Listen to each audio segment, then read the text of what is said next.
Safe working procedure, tools and instruments. Safety precautions before entering enclosed spaces.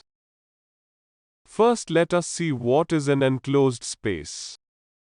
An enclosed space means a space that has any of the following characteristics: limited openings for entry and exit, inadequate ventilation, not designed for continuous worker occupancy.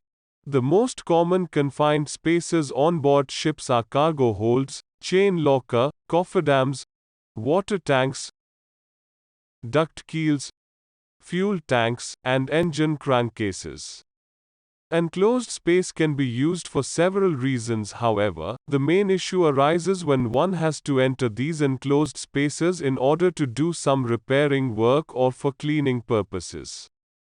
Unfortunately, numerous incidents involving personal injury, loss of lives, and closed space casualties have been reported of late due to failure to follow correct entry procedures. Even though shipping companies issue warnings about the dangers and provide relevant training, too many seafarers are still dying or are severely injured. Risk assessment to be carried out by a competent officer as enclosed or confined space entry is deficient in oxygen, making it a potential life hazard. Potential hazards are to be identified, such as presence of toxic gases. Opening and securing has to be done, and precautions should be taken to check if the opening of enclosed space is pressurized or not. All fire hazard possibilities should be minimized if hot work is to be carried out. This can be done by emptying the fuel tank or chemical tank nearby the hot workplace. The confined space has to be well ventilated before entering. The space has to be checked for oxygen content and other gas content with the help of oxygen analyzer and gas detector. The oxygen content should read 20.9% by volume. Percentage less than that is not acceptable, and more time for ventilation should be given in such circumstances. Enough lighting and illumination should be present in the enclosed space before entering. A proper permit to work has to be filled out and checklist to be checked so as to prevent any accident which can endanger life. Permit to work is to be valid only for a certain time period. If time period expires, then again new permit is to be issued and checklist is to be filled out.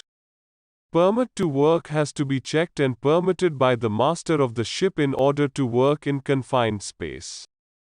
Proper signs and men at work sign boards should be provided at required places so that person should not start any equipment, machinery or any operation in the confined space endangering life of the people working.